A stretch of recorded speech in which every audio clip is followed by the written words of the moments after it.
So hello mga kaibigan, magandang araw sa ating lahat, no? So welcome back ulit sa ating YouTube channel, John Ghost Hunter. So ngayong araw mga idol ay magro-robing na naman tayo, no? So test fire muna natin tong dala nating baril. Ito, oh. So ito po yung bala niya, oh. Ito po yun guys. Yan. So subukan natin tong ipaputok. So may load na to dito, oh. Ito guys, naka-load na to.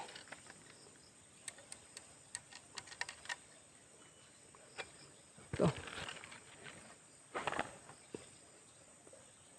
Sa nakakaalam nito ay unang baril to ay 22 caliber po ito. So ito yung palaging ginagamit ko. Issue po to sa akin ng isang kaibigan. So test fire natin. Dahil sabi nila pang ibon lang daw tong baril natin. Yan, subukan natin. So subukan nating paputok kung puputok ba.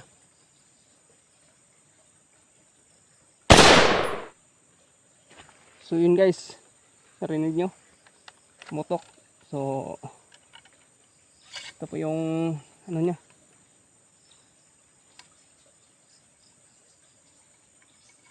basag yung ano nya, basyo, mahirap tanggalin. So minsan ay hindi to magbabackfire. Ngayon lang to, parang nagloko tong baril na to.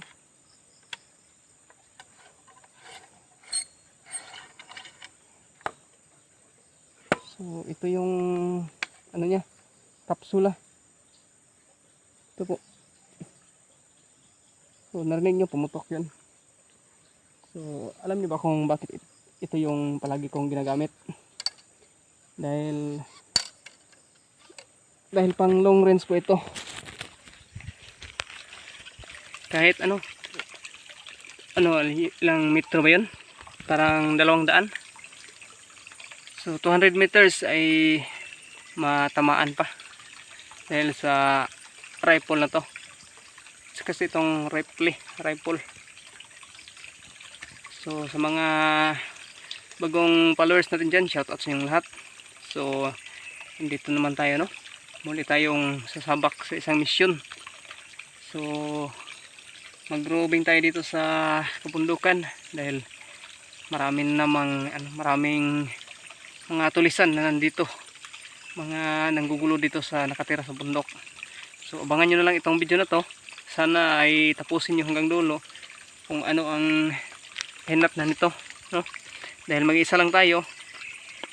So itong 22 caliber na gamit ko ay pang long range ang barilan nito. Pero parang nagloko siya. Parang may dito sa ilalim. Parang malapit na siyang masira. So kailangan ko itong ayusin dahil itong basyo niya ay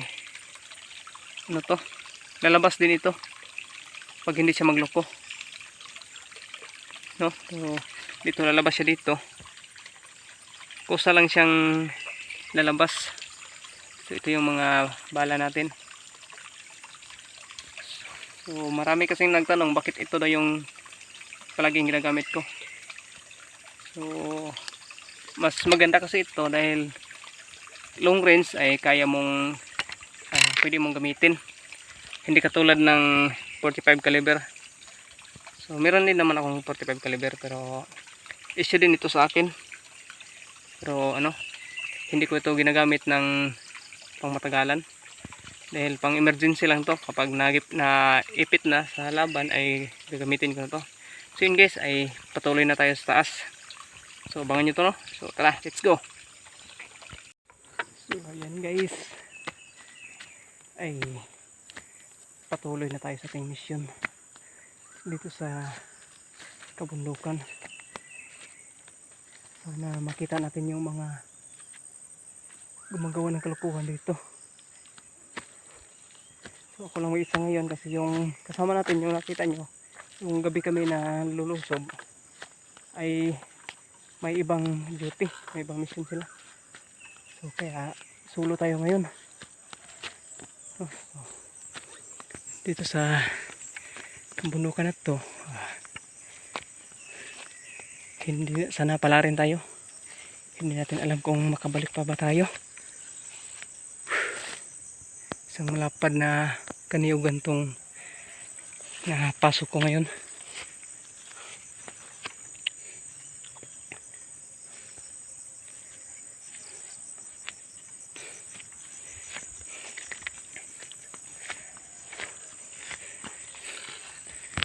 So yun guys, sinagot ko na yung tanong.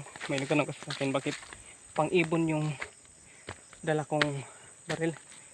So yun guys, hindi ito basta-basta pang-ibon lang. So, sa mga nakakaalam nito, isa itong 22 rifle.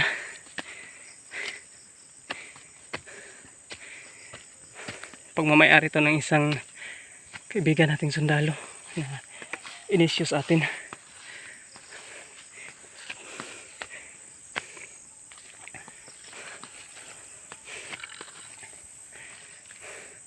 Mas maganda kasi itong gamitin kasi kahit nasa malayo kaya pang patamaan.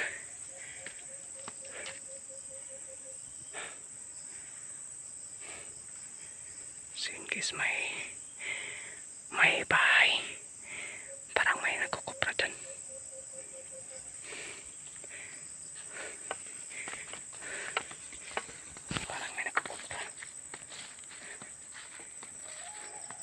Magmasid-masid muna tayo.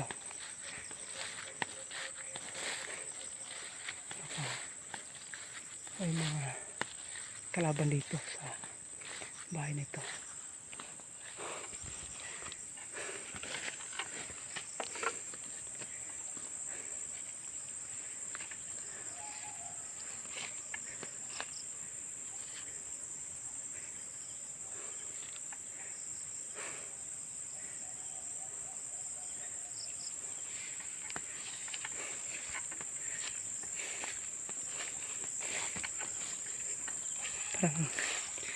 Parang wala namang tao. Subukan natin lapitan, no? Lapitan natin.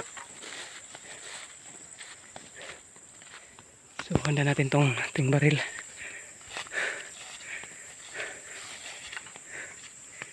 Yung isang baril natin ay pang reserva lang.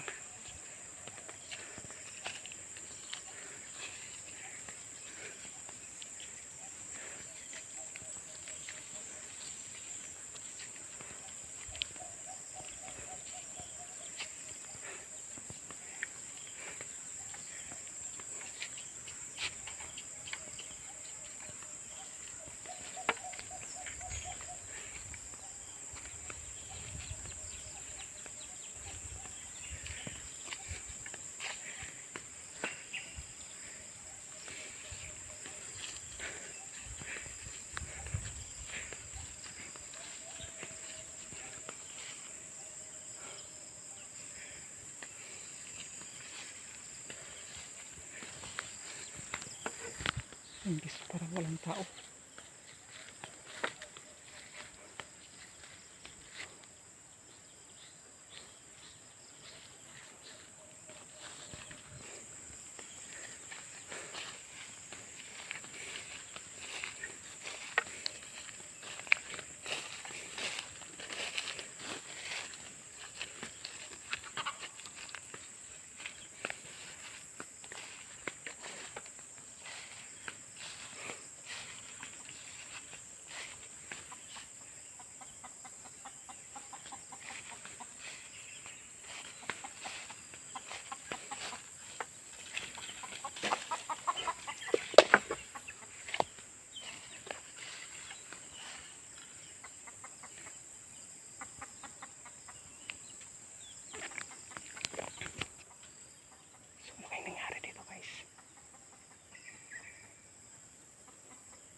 Baka nangyari nito. Tingnan nyo itong bahay niya.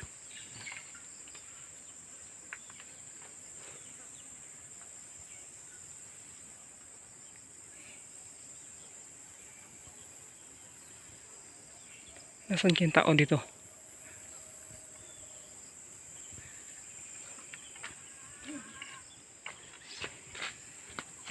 Dun sa taas.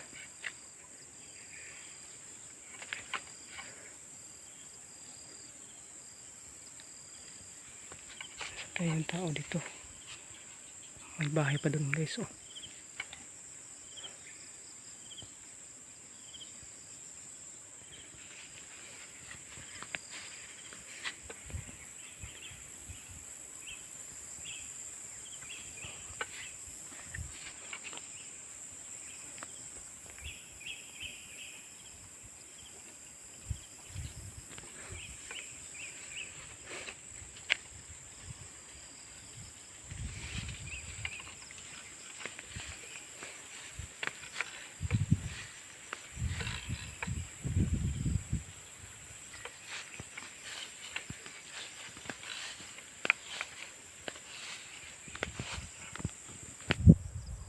So wala tayong tao na nakikita dito.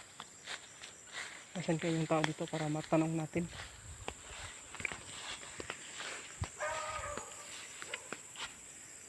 Ayun yung may aso doon, no?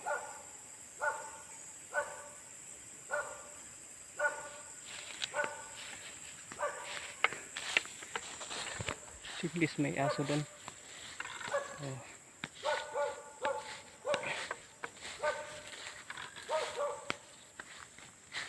Manakon.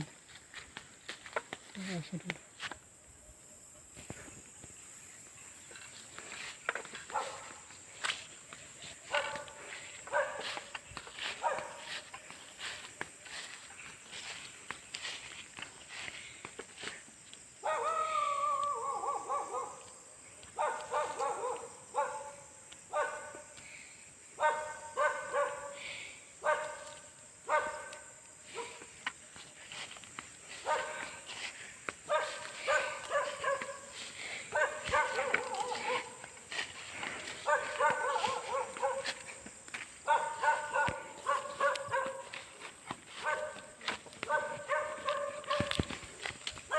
Ang tapang ng aso.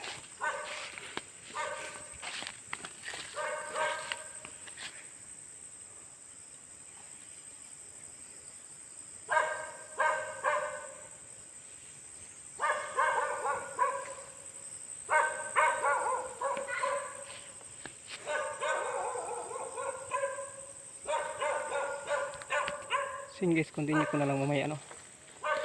Mag-antay na tayo dito. Singgis, wala tayong tao na nakikita doon. So tuloy tayo sa paglakad. Nasaan kayo yung nakatira doon? May apoy pa yung abuhan niya. Saka may aso pero wala yung tao. May kalabaw. Hindi kaya sinalbids na yun? May sakit din sila. Sana hindi lang sana nangyari yun. Sana ligtas lang yung tao dun. Balikan natin yun. So tuloy tayo sa paglalakad.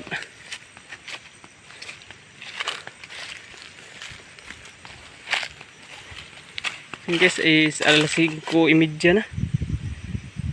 Yan.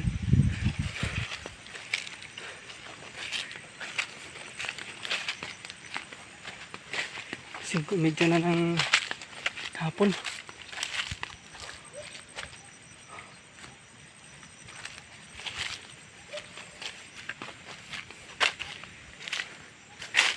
Nasaan kaya yung mga nakatira doon?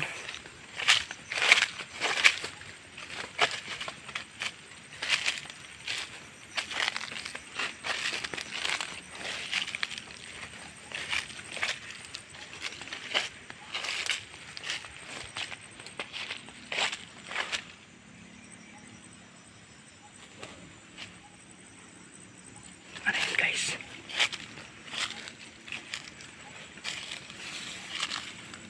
ano kaya yun? Singgis, parang may tao sa paligid.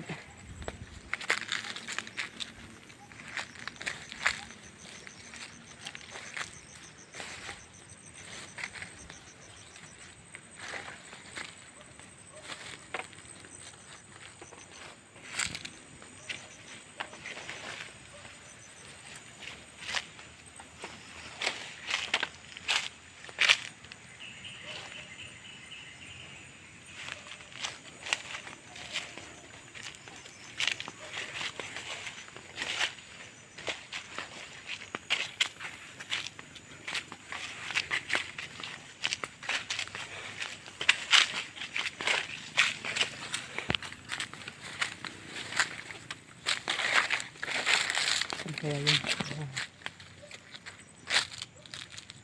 Kaya yung tao dun. Kumakahol pa yung aso. Nasa malayo na tayo. Doon tayo galing. Yun guys, may bahay. Meron namang bahay.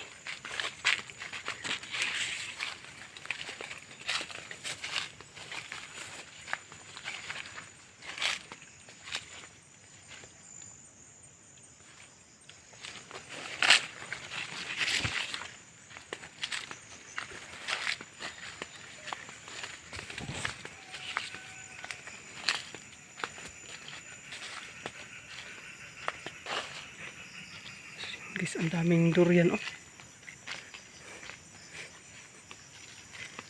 Ang daming hinog na durian. Yan, ang dami oh. Napakaraming durian. So hindi tayo manguha dyan dahil hindi yan atin. Bakit hindi yan, hindi yan kinuha ng may-ari nito?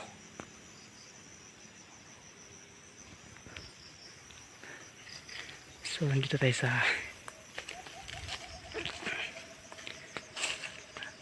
bahay.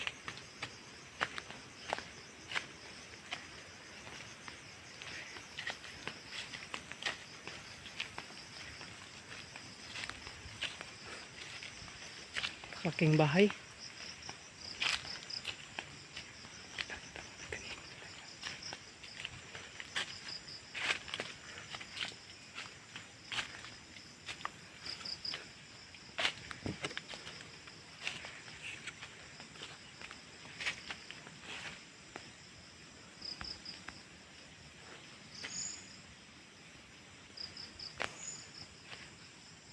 Bagong kopra rin ito.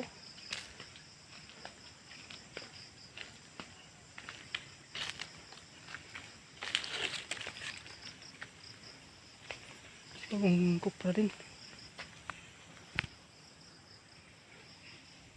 Nasaan kayo yung tao dito?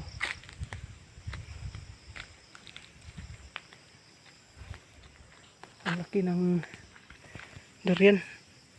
Yan, galing dyan sa taas. Ikutin muna natin to.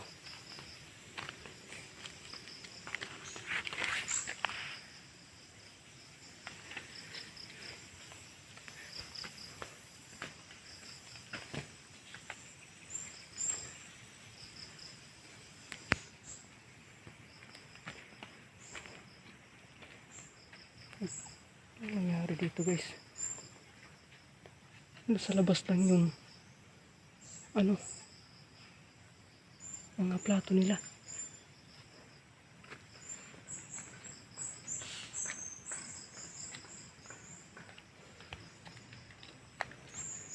Subukan na silipin.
Ano yun?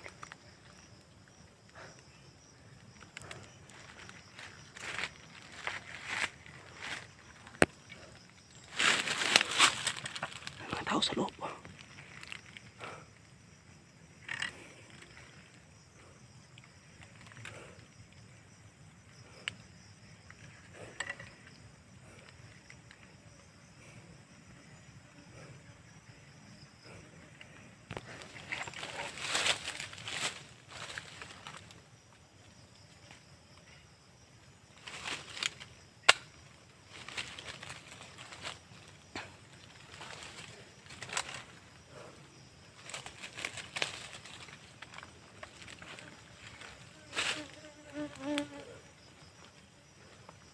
Singis.